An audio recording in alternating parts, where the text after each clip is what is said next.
Dahil noong una, hindi ako nakaranas ng ganun eh. Mm-mm. Nag-gira man noong 2011, nakaranas ako mga 2 hours lang Mm-mm.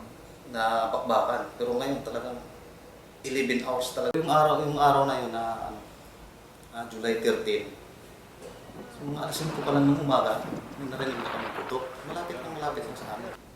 O malapit lang sa amin, tumawag na ang gawin daw namin, i-close namin yung gate. Tapos hinarang namin yung dalawang excavator sa gate para hindi sila makapasok kung sakaling manalo kasi malapit sa amin yung gulo. Hanggang tanghali, grabe na talagang So, worried na kami.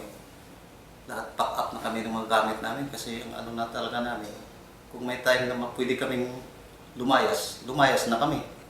Tumawag kami sa ngayon, Philippine Embassy natin, sa Embahada ng Pilipinas na. Ganun nga nangyari ito sa area namin. So, sabi nila, hindi rin sila makapunta doon at alam talaga nilang nagbabakbakan.